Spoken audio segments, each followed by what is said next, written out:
আল্লাহ বলেন রিজিকের মালিক আমি একজন, তিনি কে? আমি আল্লাহ রিজিক দেই, মানুষগুলোরে রিজিক দেই, জিনগুলোরে রিজিক দেই, পাখিগুলোরে রিজিক দেই, সাগরের মাছগুলোরেও রিজিক দেয় কে? সাগরের তিমি মাছ সাগরের এক মাথা থেকে আরেক মাথায় খালি পেটে বের হয়ে যায়, দিন শেষে তিমি মাছের পেটটা ভর্তি করে তিমি মাছরে ফিরায় দেয় কে? বাবুই পাখি তার বাসা ছেড়ে সকালবেলা খালি পেটে বের হয়, বিকেল বেলা পাখির পেটকে উদর পূর্তি করে পাখিটারে বাসায় ফিরায় দেয় কে? রিকশাওয়ালার পকেটে টাকা নাই, আল্লাহর নাম নিয়ে রিকশাওয়ালা সকালবেলায় রিকশা নিয়ে বের হয়ে যায়, বিকেল বেলা রিকশাওয়ালার পকেট ভর্তি করে টাকা দিয়ে পাঠায় কে? এজন্য রিজিকের মালিক একজন, দুনিয়ার কেউ রিজিক দিতে পারে না। পৃথিবীর সব রিজিকের রাস্তাগুলো যদি বন্ধ হয়ে যায়, সামান্য রিজিক তৈরি করার ক্ষমতা আমাদের আছে নাকি? এই পৃথিবীতে 4 জন বাদশা ছিলেন, 2 জন মুমিন, 2 জন কাফের, যারা গোটা বিশ্বের বাদশা, গোটা বিশ্বের। 2 জন মুসলিম, 2 জন কাফের। কাফিরের একজনের নাম নামরুদ, আরেকজনের নাম বখতানাসর। আর মুমিন একজন হচ্ছে সাইয়েদনা সুলাইমান আলাইহিস সালাম, আরেকজন হচ্ছে যুলকারনাইন। তো সাইয়েদনা সুলাইমান আলাইহিস সালাম আল্লাহকে বলল, আল্লাহ আমি গোটা বিশ্বের বাদশা, আমি গোটা পৃথিবীর সব মানুষগুলোকে একবার লাঞ্চ খাওয়াতে চাই। কি খাওয়াতে? লাঞ্চ মানে কি? দুপুরের খাবার। আল্লাহ বলবেন নো, আল্লাহ বললেন no, it's not your job Sulaiman. Sulaiman এটা তোমার জব না, it's my duty, it's my job, it's my business. এটা আমার কাজ, আমার কাজ তুমি করতে যাও না। সাইয়েদনা সুলাইমান বললেন, আল্লাহ আমারে ট্রাই করার চেষ্টা দেন, সুযোগ দেন, আমাকে একটু ট্রাই করার সুযোগ দেন, চেষ্টা করার সুযোগ দেন। আমি একটু চেষ্টা করতে চাই, গোটা বিশ্বের সব প্রাণীকুলকে, মৎস্যকুলকে, জিনকুলকে, মানবকুলকে খাওয়াতে চাই। আল্লাহ বললেন, সুলাইমান এইটা তোমার কাজ নয়, তুমি পারবা না, কাজটা কার? আমি রিজিক দেই। সেদিন সুলাইমান বললেন, লেট মি ট্রাই, আমাকে একটু চেষ্টা করার তৌফিক দেন, আমি একটু করি, দেখি না পারি কিনা। আল্লাহ রাজি হয় না, সুলাইমান নবীও ছাড়ে না, ভেজাল আছে না নাই? সুলাইমান আলাইহিস সালামের জোরাজুরিতে আল্লাহ রাজি হলেন। সাইয়েদনা সুলাইমানের অনুসারী ছিল জিনেরা, জিনেরা আবার ওনার কথা শুনতো। উনি জিনদের নিয়ে গোল টেবিল বৈঠক করলেন আর বললেন, সাগরের তীরে বিশাল বড় বড় ডেগের মধ্যে রান্না করো, আফ্রিকার গরুগুলোকে ফ্রাই করো, তিমি মাছগুলোকে ভুনা করো, খাসিগুলোকে রেজালা করো, পোলাও করো, খিচুড়ি করো, বিরিয়ানি করো, সব ধরনের খাবার জমা করো। অমুক অমুক দিন দুপুর বেলায় আমি সাইয়েদনা সুলাইমান আলাইহিস সালাম গোটা বিশ্বের সবাইকে দুপুরের খাবার খাওয়াবো। জিনেরা বড় বড় পাতিলে রান্না করা শুরু করে দিল। রাতে রাতে সাগরের তীরে 40 কিলোমিটার এরিয়ার মধ্যে রান্নার স্তূপ। চলে আসলো সেই মাহেন্দ্র দিন, যেদিনে না লাগবে না, যেদিন খাওয়ানো হবে ওই দিন সবাই এসেছে। সাইয়েদনা সুলাইমান উদ্বোধনী ভাষণ দিবেন। উনি বলতে শুরু করলেন, জিনেরা লাইন ধরবে এদিকে, মাছেরা লাইন ধরবে এদিকে, পাখিগুলো লাইন ধরবে এদিকে, মানুষগুলো লাইন ধরবে এদিকে, সবাই লাইনে লাইনে এসে খাবার খেয়ে যাও। সাগরের ভেতর থেকে বিশাল এক তিমি মাছ এসে বলে, সুলাইমান আমি লাইন মানি না। কি মানি না? আমারে বেলাইনে খাবার দাও। সাইয়েদনা সুলাইমান বলেন, আমি নবী মানুষ, আমি বেলাইন করতে পারি না। তিমি মাছ বলে, আমার পেটে প্রচন্ড ক্ষুধা, এই ক্ষুধায় যদি আমি মরে যাই তাহলে কিয়ামতের দিন আল্লাহ তোমারে ছাড়বে না, কারণ আমি তোমার মেহমান হয়ে এসেছিলাম। ঝামেলা আছে না নাই? সাইয়েদনা সুলাইমান বললেন, বিপদে কি করি? আসলেই তো এই তিমি মাছ আমার মেহমান, আজকে না খেয়ে যদি মারা যায় কিয়ামতের দিন আল্লাহ আমারে ছাড়বে না। সাইয়েদনা সুলাইমান বললেন, ঠিক আছে, শুধু এই তিমি মাছের জন্য বেলাইন, বাকি সবাই লাইনে খাবে। কিছু লোক আছে দেখবেন সব জায়গায় বেলাইন করে, আছে না নাই? র্যাব আছে, পুলিশ আছে, এর ফাঁকে বেলাইন করে ফেলায়, আছে না নাই? তো সাইয়েদনা সুলাইমান জিনদের আদেশ করে দিল, যাও আফ্রিকার একটা গরু, রোস্ট করা একটা গরু তিমি মাছের পেটের ভিতরে ঢুকায় দাও। তিমি মাছ বলল, সুলাইমান আমি হা করে রাখবো আমার মুখটা, যতক্ষণ না আমার পেট না ভরে তুমি খাবার দিতে থাকবা, পেট ভরে গেলেই মুখ বন্ধ করে ফেলবো। সাইয়েদনা সুলাইমানের কথা অনুযায়ী জিনের বাদশা একটা আস্ত গরু ফ্রাই করা তিমি মাছের পেটের ভিতরে ঢুকাই দিছে, কিন্তু তিমি মাছ হা করে আছে। সাইয়েদনা সুলাইমান বলেন, কয়েকটা খাসি মেরে দাও। কয়েকটা খাসি দিয়ে দিল, তারপরও হা করে আছে। বড় বড় ডেক থেকে পোলাও দাও, খিচুড়ি দাও, বিরিয়ানি দাও, আরো কয়েকটা গরু দাও, হা করে আছে। আরো কয়েকশো গরু দাও, হা করে আছে। আরো কয়েক হাজার গরু দাও, হা করে আছে। সুবহানাল্লাহ কইবেন না? দিতে দিতে 1 কিলোমিটারের খাবার নাই, 2 কিলোমিটারের খাবার শেষ, 10 কিলোমিটারের খাবার শেষ, 20 কিলোমিটার শেষ, 30 কিলোমিটার শেষ, 40 কিলোমিটারের খাবার শেষ। এখনো তিমি মাছের মুখটা হা করা আছে না নাই? সাইয়েদনা সুলাইমান সেজদায় পড়ে গেলেন, ডেকে বললেন, আল্লাহ আমি বুঝি নাই, গোটা বিশ্বের সবাইকে তো দূরের কথা, একটা মাছরেও তো রিজিক দিতে পারলাম না। তিমি মাছ এখনো হা করা ডেকে বলে, সুলাইমান, প্রতিদিন রব্বুল আলামিন 3টা লোকমা খাবার আমারে খাওয়ায়, তুমি 40 কিলোমিটারের খাবার পেটে দিয়েছো, কিন্তু আল্লাহর 3টা লোকমার একটা লোকমার সমানও হয় না। এজন্য আল্লাহ বললেন, ওয়ামা মিন দাব্বাতিন ফিল আরদি ইল্লা আলাল্লাহি রিজকুহা ওয়া ইয়ালামু মুস্তাকাররাহা ওয়া মুস্তাওদাআহা কুল্লুন ফি কিতাবিম মুবিন। আল্লাহু আকবার। এই পৃথিবীতে যত প্রাণী আছে, মানুষ আছে, সবাইকে রিজিক দেয় কে? এজন্য রিজিকের মালিক আল্লাহ। ডেকে বললেন, গোলাম, আযাব আর গজব ততদিন আসবে যতদিন তোমাদের নাফরমানি বন্ধ না হয়। আর যেদিন থেকে নামাজি হয়ে যাবা, যেদিন থেকে আল্লাহওয়ালা হয়ে যাবা, আযাব আর গজব বন্ধ করে দিবে কে? রহমত দিয়ে দেশটারে ভরে দিবে কে? লা ইন শাকারতুম লা আযীদান্নাকুম। শুকরিয়া করো, আমি নিয়ামত বাড়াই দিব। কার কথা? আর জোরে বলেন, কার? আল্লাহ সব সময় আমাদেরকে তুমি নিয়ামত গুজারদের অন্তর্ভুক্ত হওয়ার তৌফিক দাও, আমিন। আর জোরে পড়েন আমিন। না সাথী একটা দুইটা আমি কুয়াশা করে না, শুকরিয়া না, লাগবে না শুকরিয়া। এটা রহমতের কুয়াশা। আলহামদুলিল্লাহ পড়েন, সমস্যা হবে না ইনশাআল্লাহ। টিস্যু আছে তো, মুছে নেওয়া যাবে। নাওতলা পশ্চিম পাড়া জামে মসজিদের উদ্যোগে 23তম বার্ষিক ওয়াজ ও দোয়ার মাহফিল। 23 বছর ধরে এখানে কোরআনের কথা হয়। আমরা খুশি না বেজার? আজকের এই মহতী প্রোগ্রামের সভাপতি বিশিষ্ট সমাজসেবক জনাব মোহাম্মদ ওহিদুল্লাহ সাহেব, চেয়ারম্যান 3 নং মাধাইয়া ইউনিয়ন পরিষদ, আমার নানা ভাই। জোরাজোরি করে আজকে আমার আনছে, আইনাই সারছে। আমি যত বছর বাঁচি অত বছর এনে আসতে হবে। কি বলেন আপনারা? আল্লাহ আমাদের সভাপতি নানা ভাইকে তুমি কবুল করে নাও। বিভিন্ন মাহফিল হলেই ছুটে যায়। অনেক চেয়ারম্যান আছে মাহফিল বন্ধ করে, আর আমার নানা ভাই মাহফিল করে, ঠিক কি না? এরকম চেয়ারম্যানের দরকার আছে না নাই? আল্লাহ তুমি ওনাকে কবুল করো। জনপ্রতিনিধি হিসেবে ওনার কাঁধে যে দায় দায়িত্ব, সবগুলো সঠিকভাবে আল্লাহ তুমি আঞ্জাম দেওয়ার তৌফিক দাও। আমাকে রেখেছেন প্রধান বক্তা, আপনাদের শুকরিয়া। আমার আগে কথা বলেছে বিশিষ্ট ইসলামী চিন্তাবিদ জনাব হযরত মাওলানা মোহাম্মদ আলী আশরাফ সাহেব, মুহাদ্দিস চান্দিনা আলামিন কামিল মাদ্রাসা। চমৎকার কথা বলছিলেন, আবার কিছু কালেকশনও করলেন। বিশ্বনবীও কিন্তু কালেকশন করতেন। বিশ্বনবী ঈদের নামাজের পরে মহিলাদেরকে বললেন, তাসাদ্দাকনা, মদিনার মহিলারা তোমরা বেশি বেশি দান খরচ করো, কারণ মেরাজের রাতে আমি দেখেছি পুরুষদের চেয়ে তোমরা নারীরা বেশি জাহান্নামী। নারীরা বলল, কেন রাসূল, আমরা জাহান্নামী কেন, আমগো দোষ কি? বিশ্বনবী বললেন, 2 কারণে। তুকসিরনা লাআনা, তোমরা বেশি বেশি মহিলাদেরকে লানত দাও। রেগে গেলে নারীরা বলে, হেতের উপরে আল্লাহর ঠেড়া হইতো, হেতের উপরে আল্লাহর গজব হইতো, বলে না? তো এক নারী আরেক নারীকে এরকম গালি দাও, ভর্ৎসনা করো, লানত দাও, এটা এক কারণ। আরেক হচ্ছে তাকফুরনাল আশিরা, তোমরা স্বামীর নাশুকরি করো। মায়েরা, বোনেরা, যাদের কানে আমার মাইকের আওয়াজ যায়, স্বামীর নাশুকরি করবেন না, এটা বড় কবিরা গুনাহ।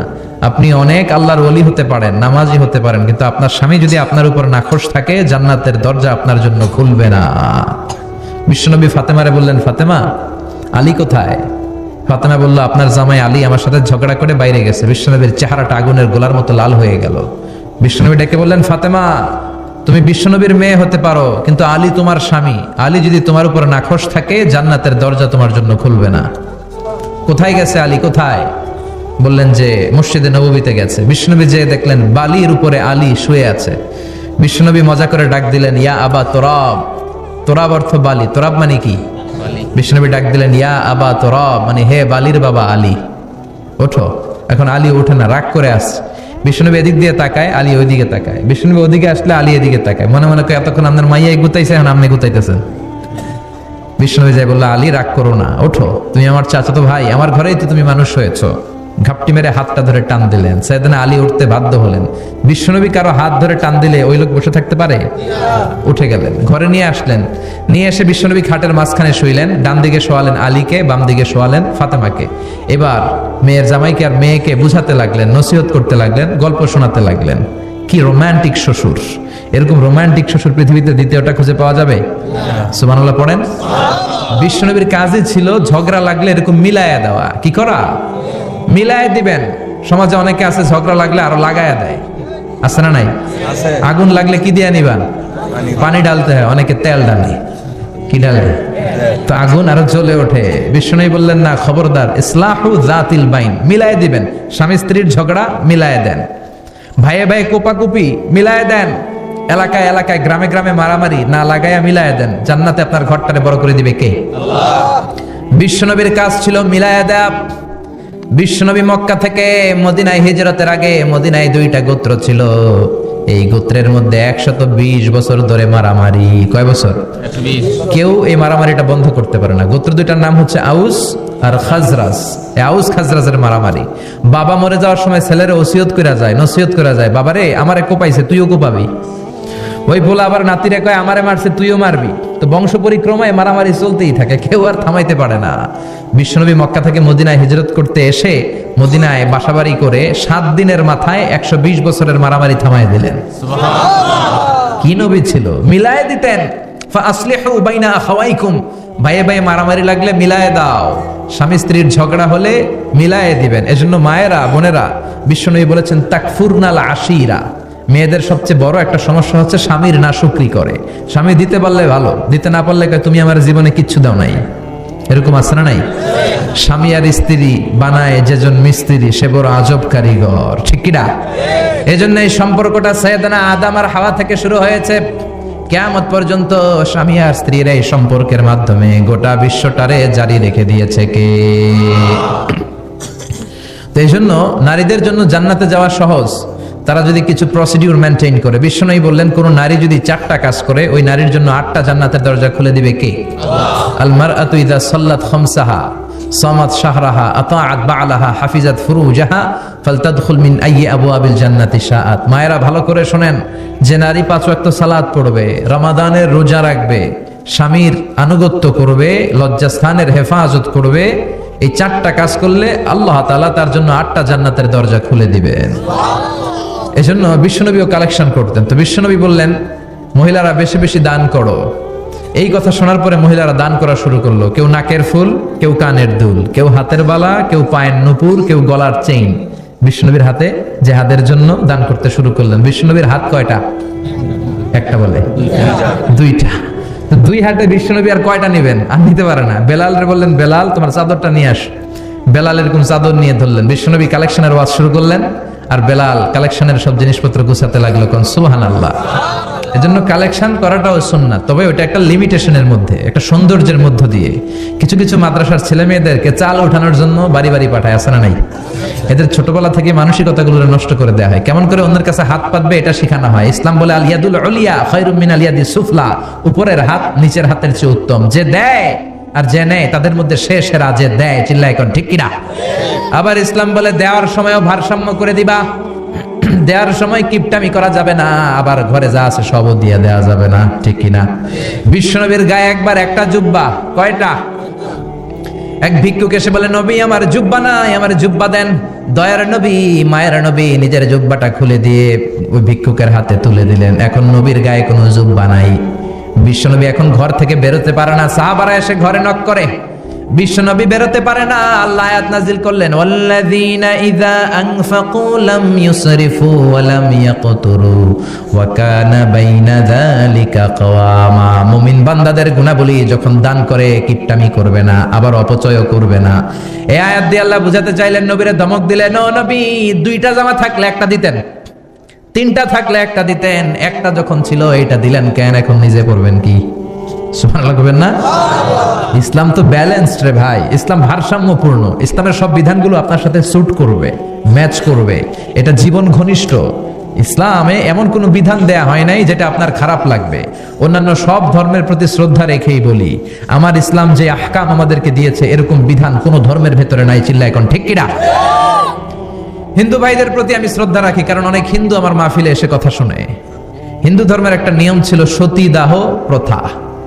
স্বামী মারা গেলে ওয়াইফকেও স্বামীর সাথে বেঁধে আগুন দিয়ে জ্বালায় দাও, ছিল না নিয়মটা? রাজা রামমোহন রায় এসে এটা উঠায় দিল। হিন্দু ধর্মে এখনো একটা নিয়ম আছে, পাক্কা হিন্দু হইতে হলে আপনাকে গোমূত্র পান করতে হবে, মানে গরুর পেশাব।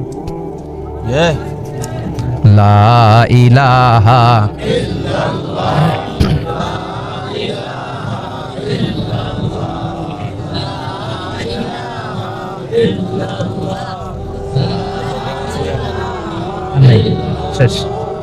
লা ইলাহা ইল্লাল্লাহু মুহাম্মাদুর রাসূলুল্লাহ সাল্লাল্লাহু। হিন্দু ধর্মের একটা নিয়ম আছে, গরুর পেশাব খাওয়া লাগে। গরুর পেশাব খেতে হয়। আমরা কি পেশাব খামো গরুর? 1 কোটি টাকা দিলে? 2 কোটি? 5 কোটি? না, এটা আমাদের রুচিতে হবে না। কি সুন্দর, আমাদের রুচিতে বাধে এমন কোন নিয়ম আল্লাহ দেয় নাই। সুবহানাল্লাহ। আবার আমাদের সেলফ ডিমান্ড, আমাদের ডিজায়ার, আমাদের চাহিদা, আমাদের মননশীলতাকেও ইসলাম গুরুত্ব দিয়েছে। বিশ্বনবী বললেন, ইদা জাআল ইশা ওয়াল আশা মাআন ফাকদ্দিমুল আশা ক্বাবলাল ইশা। ইসলামে রাতের নামাজকে বলে এশা, রাতের নামাজকে কি বলে? আর রাতের খাবারকে বলে আশা, কি বলে? ইসলাম বলে এশা আর আশা দুইটা যদি একসাথে আসে, এশার নামাজ রাখো, আগে আশা খাইয়ালো। সুবহানাল্লাহ। এশারও আজান হচ্ছে, গরম গরম বিরিয়ানি চলে আসছে, কি করবেন? আগে বিরিয়ানি খেয়ে নেবেন, আগে পেটটারে ঠান্ডা করবেন। তা না হলে বিরিয়ানির প্যাকেট রেখে দিয়ে যদি নামাজ পড়েন, নামাজের মধ্যে বিরিয়ানির চিন্তা আছে না নাই? সুবহানাল্লাহ কইবেন না? কি সুন্দর ইসলাম। ইদা জাআল আশা ওয়াল ইশা ফাকদ্দিমুল আশা ক্বাবলাল ইশা। চিল্লায়ে পড়েন সুবহানাল্লাহ। এজন্য ইসলাম আছে যেখানে আমরা আছি, কোরআন আছে যেখানে আমরা আছি। কথা বলেছেন আলী আশরাফ সাহেব, কালেকশন করতেছিলেন, ওইখান থেকে এই কথাগুলো আসলো। যারাই দান করেছেন মসজিদের জন্য আল্লাহ কবুল করো। কথা বলেছেন হযরত মাওলানা মাহমুদ আবুল হাসান সাহেব, হযরত মাওলানা আবু হানিফ সাহেব, যারাই কথা বললেন নিঃসন্দেহে কোরআন সুন্নাহর আলোকে বলেছেন। আল্লাহ এই কথাগুলোর উপর আমাদেরকে আমল করার তৌফিক দাও।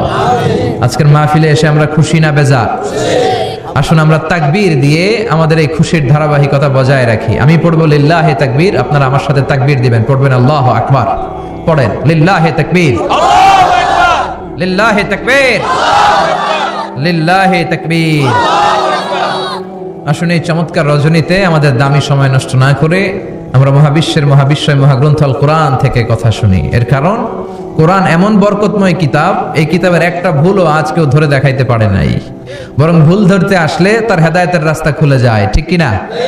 কেউ কোরআনের ভুল ধরতে পারে নাই, কোরআনকে সংশোধন করা যায় নাই, কোরআনের শত্রুতা করে এর বিরুদ্ধে ষড়যন্ত্র করে কেউ সফল হতে পারে নাই। চিল্লায় এখন ঠিক কিনা? এজন্য রব্বুল আলামিন বলেন, এমন কিতাব একটা দিলাম, এই কিতাব তেলাওয়াত করলে হৃদয়টারে ঠান্ডা করে দেয় কে? ঈমান বাড়িয়ে দেয় কে? ওয়া ইযা তুলিয়াত আলাইহিম আয়াতুহু যাদাতুহুম ঈমানা। মুমিন বান্দাদের সামনে কোরআনের তেলাওয়াত করলে ঈমান বাড়ায় দেয় কে? শুধু মুমিনদের ঈমান বাড়ায় না, কাফেরদের সামনে তেলাওয়াত করলেও কাফেরদের কলিজাও ঠান্ডা হয়ে যায়। সুবহানাল্লাহ পড়েন। মিশরের একজন কারি ছিল, কারি আব্দুল বাসেত ইবনে আব্দুস সামাদ। উনাকে নিয়ে মিশরের প্রেসিডেন্ট জামাল আব্দুল নাসের রাশিয়াতে একটা সফর করলো। তখন আবার রাশিয়ার নাম ছিল সোভিয়েত ইউনিয়ন। কি ছিল? সোভিয়েত ইউনিয়ন, এখন হচ্ছে রাশিয়া। বিশাল মন্ত্রী পরিষদের বহন নিয়ে গেল। রাশিয়ার প্রেসিডেন্ট মিশরের প্রেসিডেন্টকে লাল গালিচার সংবর্ধনা দিয়ে ওয়েলকাম করলো। এবার মিশরের প্রেসিডেন্ট তার মন্ত্রী পরিষদকে পরিচয় করায় দিচ্ছে যে এটা হচ্ছে আমার হোম মিনিস্টার, এটা আমার এডুকেশন মিনিস্টার, এটা আমার ফিনান্স মিনিস্টার। তো সবাইকে পরিচয় করে দেওয়ার পরে ওনার সাথে যে মিশরের কারি আব্দুল বাসেতের দিকে তাকিয়ে রাশিয়ার প্রেসিডেন্ট বলে, এইটা আবার কোন মন্ত্রী? এটা হোমমন্ত্রী, এটা শিক্ষামন্ত্রী, এটা অর্থমন্ত্রী, এই যে জুব্বা পরা এই লোকটা, এটা আবার কোন মন্ত্রী? তো মিশরের প্রেসিডেন্ট বলে, এটা আমাদের কোনো মন্ত্রী না, এটা আমগো কারি। এটা কি? এরা কি কারি কি বুঝে? এরা বলতেছে কারি আবার কি? তো মিশরের প্রেসিডেন্ট জামাল আব্দুল নাসের বলে, he is the reciter of our holy book Quran. তিনি আমাদের ধর্মীয় গ্রন্থ কোরআন তেলাওয়াত করে আমাদেরকে শোনায়। আমরা আমাদের বিভিন্ন প্রোগ্রামে ওনাকে ইনভাইট করি, উনি আমাদের ধর্মীয় গ্রন্থ আবৃত্তি করে শোনায়। তো রাশিয়ার প্রেসিডেন্ট বলে, তোমাদের ধর্মগ্রন্থ আবৃত্তি করে শোনায়? তোমাদের প্রোগ্রামে আজকে রাতেও তো আমাদের জাতীয় প্রোগ্রাম, একটা বড় প্রোগ্রাম আছে, যেই প্রোগ্রামে আমরা সবাই মদ খাবো আর বেলি ড্যান্স দেখবো। কোমর দুলানো ডান্স, রূপবানে নাচে কোমর দুলাইয়া, এই কোমর দুলানো ডান্স আমরা দেখব। তো তুমি যদি বলো আজকের এই ডান্স বন্ধ করে আমরা তোমাদের কারি সাহেবের কাছ থেকে তেলাওয়াত শুনতে পারি। জামাল আব্দুল নাসের বলল, ঠিক আছে তাই করেন, ডান্স বন্ধ করে দেন। তো রাশিয়ার প্রেসিডেন্ট কয়, ওকে ডান, দ্য ডিসিশন ইজ ফাইনাল। আজকে রাতে কোমর দুলানো নৃত্য হবে না, আজকে তোমাদের কারি সাহেবের তেলাওয়াত শুনবো আর মদ খাবো। কি খাবো?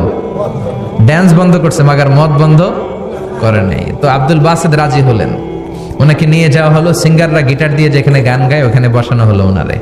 আর সবার হাতে মদ, হুইস্কি, রেড ওয়াইন, অ্যালকোহল নিয়ে বসেছে যে মদ খাবে। রাতে এরা মদ খায়, 2-1 প্যাক না খেলে এদের ঘুম হয় না। তো আব্দুল বাসেদ ওই দিন তেলাওয়াত করেছিলেন চোখ বন্ধ করে। আর চোখ বন্ধ করার আগে, তেলাওয়াতের আগে আল্লাহ বলেছেন, আল্লাহ এই যে এতগুলো কমিউনিস্ট লিডার, আমি আমার গলায় তুমি যত সুর দিয়েছো, আমি দরদ দিয়ে তেলাওয়াত করব, তুমি তোমার কোরআনের বাণীটা এই কমিউনিস্ট কাফের লিডারদের অন্তরের ভিতরে ঢুকাইয়া দিও। সবাই মদ নিয়ে রেডি, উনি শুরু করলেন আউযু বিল্লাহি মিনাশ শাইতানির রাজিম বলে তেলাওয়াত শুরু করলেন। উনার তেলাওয়াত যখন শুরু হলো, কেউ আর মদ খায় না, মদের গ্লাস রেখে দিয়ে সবাই ওনার দিকে তাকিয়ে রইল।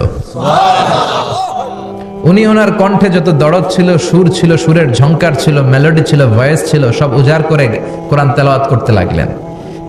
কমিউনিস্ট লিডারগুলো তেলাওয়াত শুনতে শুনতে মনের অজান্তে চোখের পানি ছাড়তে শুরু করছে। লম্বা সময় তিনি তেলাওয়াত করলেন, ওরাও মদ খাওয়া রেখে দিয়ে কান্না জুড়ে দিল।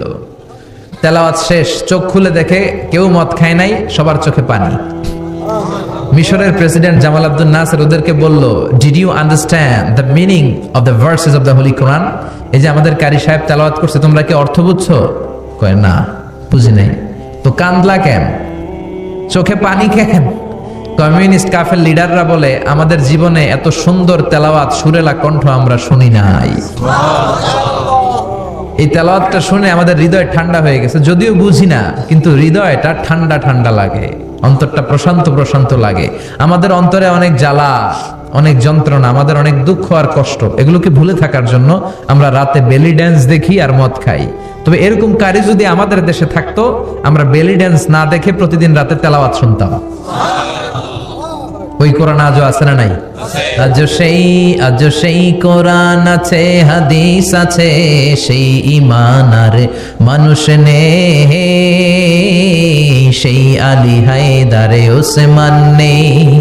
আজানের ধ্বনি আছে আগেরই মতোই, আজানের ধ্বনি আছে আগেরই মতোই, বেলালের সেই রূহ নেই, বেলালের সেই রূহ নেই। আজও সেই কোরআন আছে, হাদিস আছে, সেই ঈমান আর মানুষ নেই,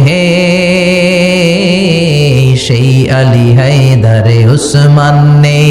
চিল্লা এখন ঠিক কিনা? এজন্য কোরআন আজও আছে। ওই কোরআন থেকে দরদ দিয়ে তেলাওয়াত করতে পারলে কাফেরদের হৃদয়কেও ঠান্ডা করে দিবে কে?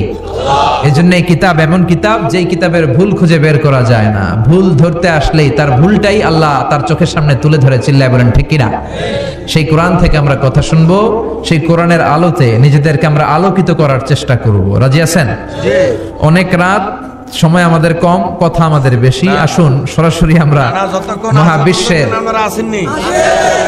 মহাবিশ্বের মহাবিশ্বয় মহাগ্রন্থ আল কোরআন আল করিম থেকে আমরা কথা শুনবো। আমি আমার খুতবার শুরুতে সূরাত বনী ইসরাইলের ছোট্ট একটা আয়াত তেলাওয়াত করেছি।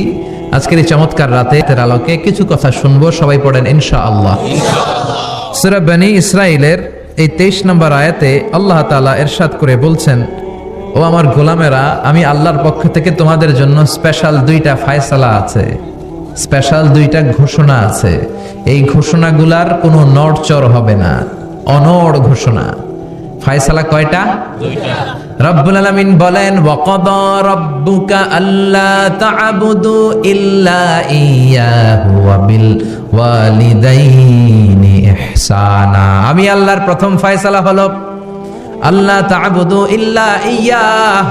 এই জমিনে কারো ইবাদত করা যাবে না একজনের ছাড়া, তিনি কে? কারো জিকির করা যাবে না একজনের ছাড়া, তিনি কে? কাউকে সেজদা দেয়া যাবে না একজনকে ছাড়া, তিনি কে? এখন আপনি যদি মসজিদেও সেজদা দেন, মাজারেও সেজদা দেন, তাহলে কি আপনি আল্লাহর বান্দা হতে পারলেন নাকি? মাজারে সেজদা দেয়া যাবে না, সেজদা দিতে হবে মসজিদে। সেজদা পাওয়ার অধিকারী একজন। এজন্য আল্লাহ বলেন, ওয়াসজুদ ওয়াক্তারিব, সেজদা দাও, আমার নিকটবর্তী হও। বান্দা যখন সেজদা দেয়, বান্দা আল্লাহর কাছে চলে যায়। দেখা যায় মসজিদের মধ্যে সেজদা পড়ে, কার্পেটের মধ্যে সেজদা পড়ে, জায়নামাজে পড়ে। আল্লাহ বলে, না, জায়নামাজে পড়ে নাই, আমি আল্লাহর কুদরতি পায়ের উপরে তোর সেজদাটা পড়েছে। এজন্য সেজদা দেওয়ার দরকার আছে না নাই? যারা সেজদা দেয় তাদের সাথে কোরআনের আইন বাস্তবায়নের দরকার আছে না নাই? এজন্য আল্লাহ বললেন, আমার ফায়সালা 2টা। জোরে বলেন, কয়টা? 1 নম্বর ফায়সালা, আল্লাহ তা'বুদু ইল্লা ইয়্যা, এক আল্লাহ ছাড়া অন্য কারো ইবাদত করা যাবে না। আল্লাহ বললেন, জিন জাতি আর মানব জাতি, এই 2টা জাতিকে আমি তৈরি করেছি শুধুমাত্র আমার ইবাদতের জন্য। কার কথা? ওমা খালাকতুল জিন্না ওয়াল ইনসা ইল্লা লিয়াবুদুন, জিন জাতি এবং মানব জাতিকে আমি তৈরি করলাম আমার ইবাদতের জন্য। কার ইবাদত? ডাকবেন কারে? নাকি খাজা বাবারে? কেউ ফিরে না খালি হাতে, খাজারে তোর দরবারেতে, বলে না? ভুয়া কথা। দরবারে যে খালি হাতে ফিরে না, এটা একটা ভুয়া কথা। কত দরবার থেকে মানুষ খালি হাতে ফিরে। জামা নিয়ে গেছে, জামা হারায় গেছে। মোবাইল নিয়ে গেছে, মোবাইল চুরি হয়ে গেছে। জুতা নিয়ে গেছে, জুতা চোরে নিয়ে গেছে। এখন খালি হাতে খালি পায়ে ফিরে আসে, এরকম আছে না? নেই। একটা দরবার থেকে কেউ কোনোদিন খালি হাতে ফিরে না। দরবারটা কার দরবার? কেউ ফিরে না খালি হাতে, আল্লাহরে তোর দরবারেতে। বলেন, কেউ ফিরে না। আমরা নামাজে আল্লাহরে বলি, আল্লাহ ইহদিনাস সিরাতাল মুস্তাকিম, আমাদেরকে আপনি সিরাতুল মুস্তাকিম দেন। বলি কি বলি না? আল্লাহ বলে, ওয়া আনি'বুদুনি হাযা সিরাতুম মুস্তাকিম, তোমরা আমি আল্লাহর ইবাদত করো, আমি আল্লাহর ইবাদত করাটাই হলো সিরাতুল মুস্তাকিম। সুবহানাল্লাহ। এবার আপনি দেখবেন, আপনি ইবাদত করেন কার? আপনার সেজদা যদি শুধু মসজিদে পড়ে, তার মানে আপনি সিরাতুল মুস্তাকিমের উপর আছেন না নাই? কিন্তু যদি দেখেন কিছু সেজদা পড়ে মসজিদে, কিছু পড়ে মাজারে, তাহলে ভেজাল আছে না নাই? মাজার ব্যবসা বাংলাদেশে আছে না নাই? বেশি না কম? হক্কানি ওলিয়া ওলিয়াদের সাথে আমাদের কোনো দ্বন্দ্ব নাই, কিন্তু মাজারকে পুঁজি করে যারা ব্যবসা করে, ভণ্ডামি করে, এগুলোর সাথে ইসলামের কোনো সম্পর্ক নাই। দোদেল বান্দা কালমা চোরে, না পায় শ্মশান না পায় ঘর, দিন থাকিতে আয়রে পথে ছাইড়া দে ভণ্ডামি ভণ্ডামি ভণ্ডামি ভণ্ডামি, ছাইড়া দে ভণ্ডামি। নামাজ কালাম পড়ে না, ইবলিশ শয়তানের নানা, আছে না নাই? দরবারের খাদেম, নামাজ নাই, রোজা নাই, লাল শালু পড়ে, চুল আর দাড়ির ভেতরে জটলা, 3 মাসেও গোসল করে না, আছে না নাই? নামাজ রোজা করে না, ইবলিশ শয়তানের নানা, ধর্মের একখান খুঁটি ধইরা কয়দিন করবা হয়রানি, ভণ্ডামি ভণ্ডামি ভণ্ডামি, ছাইড়া দে ভণ্ডামি। ঠিক কি না? এরকম ভণ্ডামের সাথে ইসলামের কোনো সম্পর্ক। এজন্য আল্লাহ বললেন, গোলাম সেজদা দিবা একজন রে, তিনি কে? এই পৃথিবীতে আল্লাহ যত নবী পাঠিয়েছেন, যত রাসূল পাঠিয়েছেন, সব রাসূলের দাওয়াত ছিল একটা। কয়টা? কোন নবীর সাথে আরেক নবীর কথার কোনো গরমিল ছিল নাকি? এক নবী বলছে আল্লাহর ইবাদত করো, আরেক নবী এসে বলছে কৃষ্ণের ইবাদত করো, এরকম হয়েছে? এক নবী বলে আল্লাহর ইবাদত করো, আরেক নবী বলে গৌতম বুদ্ধের ইবাদত করো, এরকম আছে নাকি? সব নবীরা বলেছে, ইয়া কওমি ইবুদুল্লাহ মা লাকুম মিন ইলাহিন গায়রুহু আফালা তাত্তাকুন, ও আমার কওমের লোকেরা, ইবাদত করবা একজনের, তিনি কে? আল্লাহ। তাহলে আল্লাহ বললেন, গোলাম আমার ফয়সালা দুইটা। প্রথম ফয়সালা, আল্লাহ তা'বুদু ইল্লা ইয়া, ইবাদত আমি আল্লাহ ছাড়া অন্য কারো করা যাবে না। যার ইবাদত করা হয় তারে বলা হয় আরবিতে মাবুদ। আমাদের মাবুদ কে? আমাদের মাবুদ হচ্ছে আল্লাহ। তাহলে আল্লাহর প্রথম ফয়সালা, ইবাদতের হকদার, ইবাদত পাওয়ার উপযুক্ত মহাবিশ্বে কেবল একজন সত্তা, তিনি কে? আল্লাহ। আল্লাহর এই ফয়সালার সাথে, সিদ্ধান্তের সাথে আপনার একমত? দ্বিমত নাই কেউ? কেউ নাই? তাহলে দ্বিতীয় ফয়সালাটা শুনি। হ্যাঁ, আল্লাহ বললেন, ওয়াবিল ওয়ালিদাইনি ইহসানা, আমি আল্লাহর প্রথম ফয়সালা, আমি ছাড়া কারো ইবাদত চলবে না। আমি আল্লাহর দ্বিতীয় ফয়সালা, মাতা পিতার সাথে তোমরা ইহসান করবা, মাতা পিতার সাথে ভালো আচরণ করবা, মাতা পিতার কাছ থেকে দোয়া নিবা। আল্লাহর দ্বিতীয় ফয়সালা মা বাবাকে নিয়ে, প্রথম ফয়সালা আল্লাহকে নিয়ে। স্বয়ং আল্লাহর ব্যাপারে আল্লাহ বললেন, আমার ইবাদত ছাড়া অন্য কারো ইবাদত চলবে না। দ্বিতীয় ফয়সালা বললেন, আমার ইবাদতের পরেই যে বড় ফরজটা তোমাদের উপর আমি চাপিয়ে দিলাম, মাতা পিতার খেদমত। চিল্লায় কোন আল্লাহু আকবার। আল্লাহর ইবাদত করা যেমনি ফরজ, মা বাবার খেদমত করা ফরজ করেছে কে? নাকি মা বাবার খেদমত নফল, নাকি অপশনাল? এটা কেউ কম্পালসারি করেছে কে? মা বাবা আপনার সবচেয়ে বড় পীর, মা বাবা আপনার সবচেয়ে বড় দামি জিনিস। এই পৃথিবীর সব আল্লাহর ওলিগুলা যদি কোরআন খতম করে একটা গ্লাসের পানির মধ্যে ফু দেয়, আর আপনার জনম দুঃখিনী মা যদি শুধু বিসমিল্লাহ পরে আরেকটা গ্লাসের পানির মধ্যে ফু দেয়, আল্লাহর কসম আপনার মায়ের দোয়াটা আগে আগে কবুল হয়ে যাবে। ওগো মা তুমি এই ধরনের শ্রেষ্ঠ নেয়ামত, তোমারই পদ তলে রয়েছে জান্নাত। ওগো মা তুমি এই ধরনের শ্রেষ্ঠ নেয়ামত, তোমারই পদ তলে রয়েছে জান্নাত। ঠিক কি না? এজন্য আল্লাহ বললেন, প্রথম ফয়সালা আমি আল্লাহর ইবাদত করবা, দ্বিতীয় ফয়সালা মা বাবার সাথে ইহসান করবা। কি করবা? ইহসান, সবাই বলেন। এগুলো কোরআনে বর্ণিত টার্মিনোলজি, মানে পরিভাষা, এগুলো মুখস্থ করবেন। দুনিয়াতে কত পরিভাষা মুখস্থ করছেন, কত জ্যামিতির সূত্র মুখস্থ করেছেন, কত ইংরেজি ভাব সম্প্রসারণ মুখস্থ করেছেন, কিন্তু কোরআনের কথাগুলো মানুষ শুনতে চায় না। মাতা পিতার প্রতি আমরা সবাই আজকে থেকে ইহসান করব। কি করব? আমরা বললাম আল্লাহ ইহসান কি? ইহসানের ব্যাখ্যা দেন। আল্লাহ নিজেই কোরআনে ইহসানের ব্যাখ্যা দিলেন, ইম্মা يبلغن عندك الكبر أحدهما أو كلاهما فلا تقل لهما أف। ইহসানের ব্যাখ্যা হলো, আল্লাহ বললেন ইহসানের ব্যাখ্যা কি? শোনো শোনো, ইহসানের 5টা ব্যাখ্যা আল্লাহ দিলেন।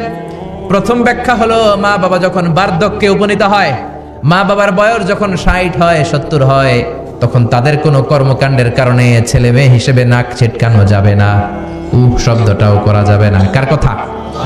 মা বাবা আমাদের অনেকেরই বয়স হয়ে গেছে 60-70, আছে না নাই? বিছানায় পড়া, তাদের কোনো কাজে, তাদের কোনো আচরণে নাক ছিটকানো যাবে? জোরে বলেন।